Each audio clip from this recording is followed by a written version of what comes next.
Good evening friends.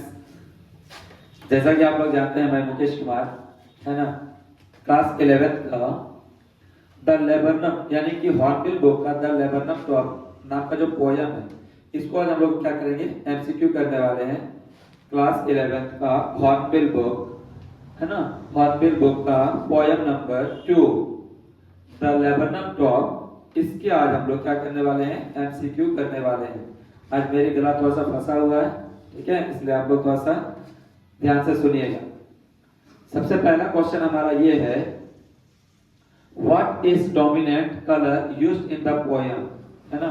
What is dominant colour used in the poem. जैसे कि हम लोग पोयम पढ़े हैं तो हर जगह हम लोग देखे कि लेबरनम ट्री के जो पत्ते हैं वो कौन से कलर के थे, येलो कलर। कौन से कलर, येलो कलर। तो यहाँ पे बोला है कौन सा कलर को बेसिकली यहाँ दर्शाने का प्रयास किया है, तो याद रखिएगा इसका सही आंसर क्या हो जाएगा, येलो कलर। कौन सा आंसर हो जाएगा, येलो कलर, ठीक है।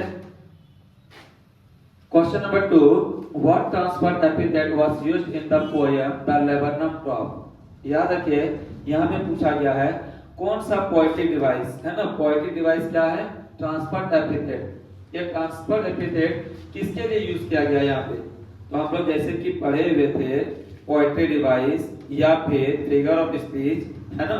तो figure of speech poetry device में हम लोग पढ़े हुए थे कि कौन कौन सा हम लोग पोएटिक डिवाइस देखते हैं। तो उनमें से एक पोएटिक डिवाइस ये था, कौन सा, ट्रांसफर एपिथेट। ट्रांसफर अलग है, एपिथेट अलग है, लेकिन यहाँ पे दोनों को मिला के बोला गया है। तो ट्रांसफर एपिथेट क्या होता है, जब भी किसी एडजेक्टिव में हम लोग क्या करते हैं, नाउन को ऐड करते हैं तो वो ट्रांसफर एपिथेट कहलाता है।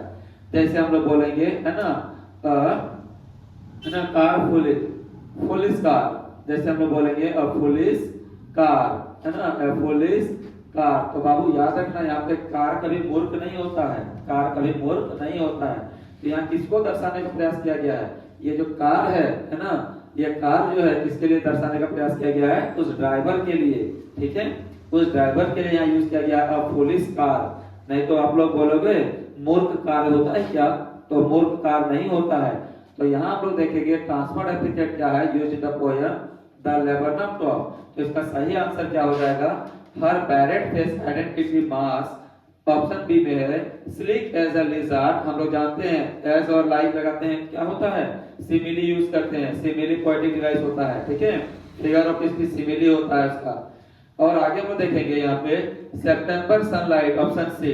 तो यहाँ पे आप लोग मिस नहीं कीजिएगा, गलत नहीं कीजिएगा, क्योंकि आप लोग हो सकता है कि आप लोग बहुत ज्यादा जो है एलिट्रेशन पढ़े हैं। तो यहाँ एस एस साउंड है, एस एस साउंड यानी कि जहां हमें कॉन्सोनेंट साउंड मिलता है, लगातार दो शब्द जहां हमें कॉन्सोनेंट साउंड मिलता है, सेम साउंड मिलता है, उसको हम लोग कहते हैं एलिट्रेशन।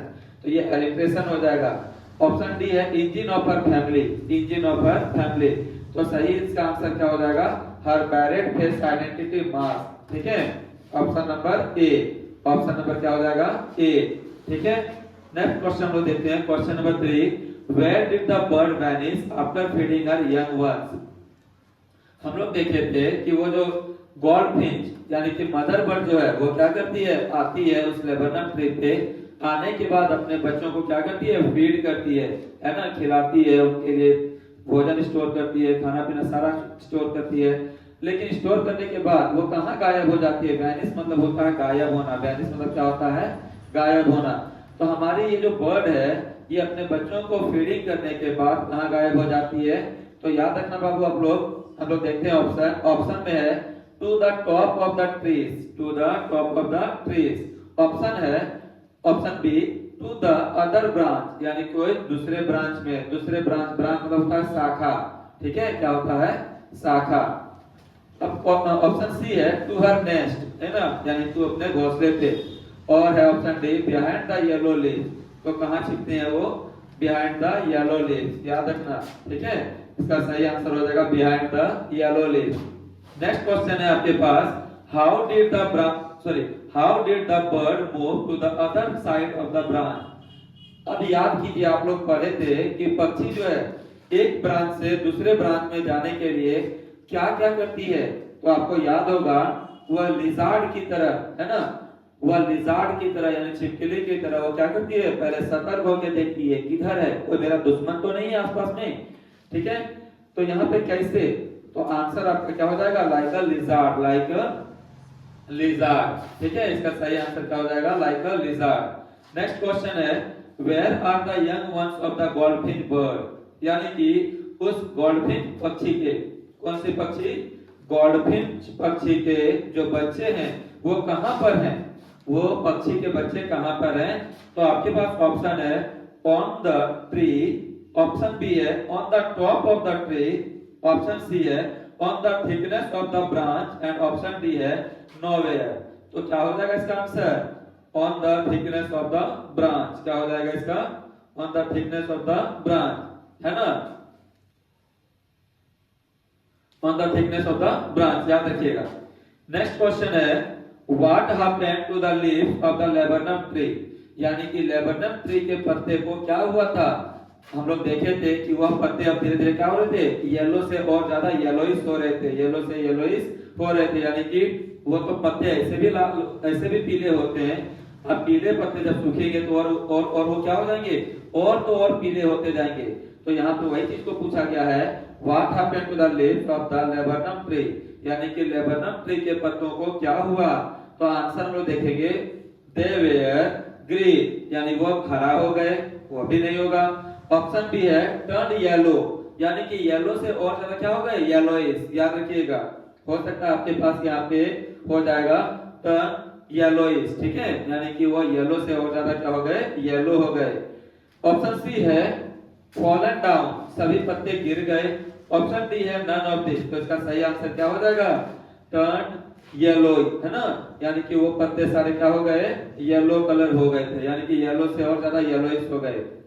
लास्ट क्वेश्चन में देखेंगे, question number 7 what happened after she fed her young once, यानी कि हर जो यहाँ पे यूज किया गया है, सॉरी सी जो यूज किया गया है किसके लिए यूज किया गया है? मदर बर्ड के लिए। किसके लिए? मदर बर्ड के लिए। तो यहाँ पे बोला है क्या हुआ जब वह क्या की? अपने बच्चों को अनाज खिलाई, है ना, उसको फीड की, उसको क्या की? फीड की। तो आंसर हमारा होगा क्या? पहले देख लेते हैं option. She flew away to the other side of the branch, यानी कि वह दूसरे ब्रांच के शाखा में चली गई, दूसरे शाखा में चल गई खिलाने के बाद। ऑप्शन बी है शी फ्लू अवे, वह उड़ गई। ऑप्शन सी है she took some rest in the nest, यानी कि बच्चों को अनाज खिलाने के बाद, दाना पानी खिलाने के बाद वो क्या की? नेस्ट में आराम की, यानी घोंसले में आराम की। शी स्टेड देयर, वह वहीं ठहरी रही। तो इसका सही आंसर क्या हो जाएगा? इसका सही आंसर होगा she flew away to the other side of the branch. इसका सही आंसर क्या हो जाएगा? She flew away other side of the branch, है ना। अगला क्वेश्चन है क्वेश्चन नंबर 8। क्वेश्चन नंबर 8 हम लोग देखेंगे। चलो अब हम लोग देखेंगे क्वेश्चन नंबर 8, ठीक है। हम लोग 7 क्वेश्चन कर चुके हैं, अब क्वेश्चन नंबर 8 हम लोग देख रहे हैं। क्वेश्चन नंबर 8 क्या है? क्या हुआ? क्वेश्चन नंबर 8 है when did the death like tree become alive, यानी कि वह जो पेड़ था वो बिल्कुल मरा हुआ सा लग रहा था, ठीक है, वह पेड़ जीवित अचानक कब हो गया? यानी कि कहने का मतलब यहाँ ये है कि वह पेड़ उस गोल्डफिश पक्षी के आने से पहले बिल्कुल कैसी खड़ी थी? शांत, ऐसा लग रहा था जैसे उसमें कोई जान ही ना हो। लेकिन जैसे वह पक्षी आई उसमें ऐसा फील हुआ जैसे वो जो पक्षी है पूरे पेड़ को क्या कर दी? जीवित कर दी, ठीक है। तो हम लोग यहाँ पे देखेंगे क्वेश्चन क्या बोल रहा है when did the death like tree become alive, वो जो मरा हुआ जैसा पेड़ था वह उसमें अचानक जान कब आया, ठीक है, उसमें जान अचानक कब आया?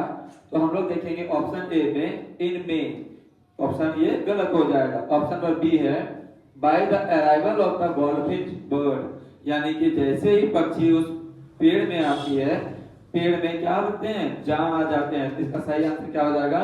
By the arrival of the goldfish bird, ठीक है, ना कि रेनी सीजन ना कुछ है, ठीक है। नेक्स्ट क्वेश्चन देखेंगे क्वेश्चन नंबर 9। क्वेश्चन नंबर 9 हम लोग देखेंगे दोस्तों what is described as engine in the poem, याद रखिएगा इंजन एक वर्ड यूज किया गया है पोएम में इंजन का, ठीक है। तो ये पोएम में वर्ड जो यूज किया है इंजन, ये किस लिए किया है, क्यों किया है, क्या दर्शाना चाहता है? तो हम लोग देखेंगे इसमें क्यों किया गया है ना। ऑप्शन नंबर ए में है लिजार्ड, ऑप्शन बी है machine, option C laburnum tree and option D none of this. तो किस चीज को दर्शाने का प्रयास किया गया है यहाँ पे? तो द लेबनम ट्री। क्या होगा? द लेबनम ट्री, याद रखिएगा। यानी कि लेबनम ट्री को दर्शाने का प्रयास किया गया है, क्या बोल के? इंजन बोल के। क्या बोल के? इंजन बोल के लेबनम ट्री को दर्शाने का प्रयास किया गया है ना। जैसे आप लोग का दिया हुआ था, द इंजन स्टार्ट्स अप, यानी कि जो इंजन है वो क्या हो गए? स्टार्ट हो गए, यानी कि वहां पे वो पूरे पेड़ खिल सा गए। ठीक है। अब क्वेश्चन नंबर देखेंगे 10, how was the tree in the end when the bird flu away? उस पेड़ का क्या स्थिति था जब पक्षी वहां से उड़ गई? जब गॉडफिन पक्षी वहां से उड़ गई तो उस पेड़ का क्या स्थिति था? तो it was dead like again. Option B है इट वाज स्टिल अलाइव, है ना, वो अभी भी जिंदा था। Nothing change, and option D है नन ऑफ दिस। तो इसका सही आंसर क्या हो जाएगा? It was dead like again, यानी पहले जिस तरह वो पक्षी पहले जैसे वह पेड़ मृत नजर आ रहे थे, मरा हुआ नजर आ रहा था, वह पेड़ पहले की तरह क्या हो गए? डेथ हो गए, यानी कि शांत हो गए, एकदम खामोश हो गए, ना पत्ते हिलते थे, ना टहनी हिलने लगे, कुछ नहीं। ठीक है। तो इसका सही आंसर क्या हो जाएगा? It was death like again. Question number 11 हम लोग देखेंगे, how did the bird arrive at the other branch of the tree? यानी कि पक्षी जो है दूसरे ब्रांच से, है ना, किसी दूसरे ब्रांच में कैसे आए? यानी कि कहने का मतलब है पक्षी किस तरह से दूसरे ब्रांच में आई, यानी दूसरे शाखा में आई। तो इसका सही आंसर हो जाएगा विद अ चर्प सिंग, है ना, साउंड, यानी जोर से लेके आएंगे, ताकि आप लोग उसमें आसानी से क्या कर सको? समझ सको। ठीक है। जो आप लोग फिगर ऑफ स्पीच नहीं पढ़े हैं, आप लोग क्या कीजिएगा? वीडियो में कमेंट कर दीजिएगा। हम क्या करेंगे? आप लोगों के लिए अलग वीडियो लेके आएंगे। ठीक है। तो यहाँ पे हम लोग सबसे पहले देखेंगे विच फिगर ऑफ स्पीच, यानी कि कौन सा फिगर ऑफ स्पीच का यूज, बंद करो, विच figure of speech is use, है ना, विच फिगर ऑफ स्पीच, यानी कौन सा फिगर ऑफ स्पीच का यूज किया गया है? तो याद रखिएगा यहाँ पे सितंबर सनलाइट, है ना। तो हम लोग पढ़े हैं क्या फिगर ऑफ स्पीच में? ये पढ़े हैं कि अगर किसी सेंटेंस में दो वर्ड लगातार कॉन्सोनेंट साउंड से शुरू हो, जैसे यहाँ पे कॉन्सोनेंट साउंड है ना, सुनिए, स, सितंबर, यहाँ भी स, सितंबर, यानी कि दोनों की शुरुआत जो हो रही है लगातार स से हो रही है, तो यहाँ पे कौन सा पोएटिक डिवाइस यूज होगा? एलिट्रेशन। याद रखिएगा कौन सा पोएटिक डिवाइस यूज होगा? एलिट्रेशन। इसको हम लोग कॉन्सोनेंट्स भी कहते हैं, इसको हम लोग क्या कहते हैं? कॉन्सोनेंट्स। ठीक है। अब देखेंगे question number 13, why was goldfin's body barely visible? यानी कि गॉडफिन पक्षी का जो शरीर है वो मुश्किल से दिखाई देती है, क्यों? तो मुश्किल से क्यों दिखाई देती है? तो हम आपको बताए थे कि उनके जो शरीर होते हैं वो पूरे शरीर जो होते हैं कैसे होते हैं? येलो कलर के। उनके जो पंख होते हैं येलो कलर के। सिर्फ और सिर्फ उनका जो मुखौड़ा होता है, मुख होता है, यानी कि मुंह जो होता है, चेहरा जो होता है, वो क्या होता है? ब्लैक दिखता है। बाकी पूरा शरीर क्या दिखता है? येलो। इसका सही आंसर क्या हो जाएगा? Due to her dark coloured yellow body, है ना, क्योंकि उनका जो है पूरा बॉडी जो है कैसा है? Dark yellow. कैसा येलो? Dark yellow. उनका जो फेस है वो किस टाइप का है? Black colour. आगे हम लोग देखेंगे question number 14, what role does the tree play for the goldfish bird? Goldfish bird के लिए वह पेड़ किस तरह का रोल कर रहा है? यानी कि अब रोल मतलब ये नहीं सोचिएगा अंडा वाला रोल, ठीक है, यानी कि किरदार निभा रहा है, किरदार निभाया है। तो ये जो गोल्डफिश पक्षी के लिए वो पेड़ है किस तरह का किरदार निभाया है? तो इसका सही आंसर क्या होगा? एज अ शेल्टर, यानी कि वो क्या कर रही है? उसे छांव दे रही है, ठीक है, ना कि लॉयल फ्रेंड, है ना। आजकल कोई लॉयल होता ही नहीं है, ठीक है, ये लॉयल कोई आजकल कोई नहीं होते हैं, इसलिए इसका सही आंसर क्या होगा? As a shelter. Option B. Next देखेंगे हम लोग, how was the tree before the goldfish comes? Question में बोला गया है क्या ये जो लेबनम ट्री है ना, लेबनम जो ट्री है वो पक्षी के आने से पहले किस तरह से था? पक्षी के आने से पहले किस तरह से था? तो आंसर हम लोग देखेंगे ऑप्शन नंबर ए में क्या है? The tree was full of flowers, यानी कि पूरे पेड़ में क्या लगे हुए थे? फूल लगे हुए थे। ऑप्शन बी है द ट्री वाज डेड, पेड़ कैसा था? मरा हुआ था। ऑप्शन सी है द ट्री वाज लाफिंग, पेड़ क्या कर रहे थे? हंस रहे थे। और ऑप्शन डी है the tree was silent and still, पेड़ बिल्कुल शांत खड़ा था। बिल्कुल पेड़ कैसा खड़ा था? शांत सा खड़ा था। तो इसका सही आंसर क्या हो जाएगा? Option number D, the tree was silent and still. अब क्वेश्चन नंबर हम लोग 16 देखेंगे। Which figure of speech is used in sleek as a lizard, यानी कि इसमें स्लीक एज अ लिजार्ड में कौन सा फिगर ऑफ स्पीच का यूज किया गया है? स्लीक एज अ लिजार्ड में कौन सा फिगर ऑफ स्पीच का यूज किया गया है? तो जैसे कि आप लोगों को बताए, आप लोग जब आगे की पढ़ाई करोगे तो उसमें आप लोगों को बहुत ज्यादा फिगर ऑफ स्पीच की है ना, फिगर ऑफ स्पीच से सवाल पूछा जाता है। इसीलिए जो आप लोग फिगर ऑफ स्पीच नहीं पढ़े हैं, मैं बार बार यही दोहरा रहा हूँ, जो फिगर ऑफ स्पीच नहीं पढ़े हैं आप लोग क्या करना, वीडियो में कमेंट कर देना और अपने दोस्तों को भी शेयर करके बता देना, ठीक है। चलो तो हम लोग देखेंगे यहाँ पे वो फिगर ऑफ स्पीच क्या है। तो हम लोग जैसे कि पढ़े थे, लाइक और एज लगा के जहां दो अलग अलग चीजों की कंपेयर करते हैं, तुलना करते हैं, लाइक और एज लगा के जहां हम दो अलग अलग चीजों की क्या करते हैं, तुलना करते हैं, वहां पे हम क्या कहेंगे? सिमिली। क्या यूज होता है? सिमिली। तो याद रखिए यहाँ पे आपका दिया हुआ है स्लीक एज अ लिजार्ड। तो देखिए तो स्लीक ये अलग है, ये अलग है। अब दो अलग अलग चीजों को बोला गया है कि स्लीक एज अ लिजार्ड। तो किसका यूज किया गया कंपेयर करने के लिए? एज का। इसका यूज किया गया है एज। तो एज जो यूज होता है किसमें होता है? सिमिली में। लाइक और एज जो यूज होता है किसमें होता है? वो सिमिली में, ठीक है। आगे हम लोग देखेंगे फिर, तो इसका सही आंसर क्या हो जाएगा? Option number B, simile. अब नेक्स्ट देखेंगे question number 17। Why are leaves yellow? पत्ते क्यों येलो हो रहे थे, यानी उनके जो पत्ते हैं वो पीले क्यों हो रहे थे? तो आंसर आपका क्या होगा? Because of its autumn season, option B है सनी डे, ऑप्शन सी है बिकॉज ऑफ रेनी सीजन। तो रेनी सीजन में पत्ते हरे होते हैं भाई, है ना। रेनी सीजन में पत्ते क्या होते हैं? हरे होते हैं। तो इसका सही आंसर क्या हो जाएगा?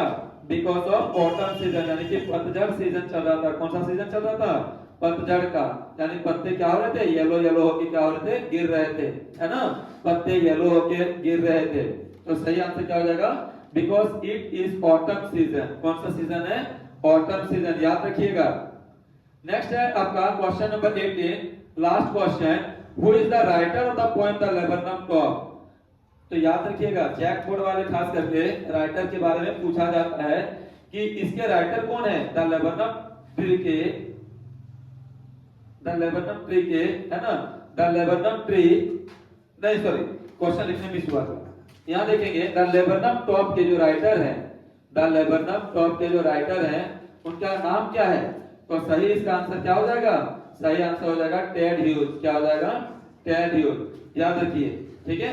इसका सही आंसर क्या हो जाएगा? टेड ह्यूज, ठीक। और तो बच्चों जो आप लोग जानते होंगे, ये हमारा खत्म होता है क्वेश्चन नंबर 18 में, है ना। और आप लोग को पता चल चुका होगा कि आप लोग का एग्जाम जो है वो ओएमआर शीट पे होने वाला है। इसलिए आप लोग क्या कीजिए, मन लगा के पढ़िए, क्योंकि सब्जेक्टिव को आप लोग लिख सकते थे, लेकिन ऑब्जेक्टिव में ओएमआर में क्या होता है, अगर आप एक भी मिस करते हैं तो क्या होते हैं, पूरी तरह से कट जाता है मार्क्स। इसलिए आप लोग थोड़ा ध्यान से देखिए वीडियो को और क्या कीजिए, अपने दोस्तों में शेयर कर दीजिए। तब तक जो है गुड नाइट, आप सभी अपना क्या रखें, ख्याल रखें। धन्यवाद।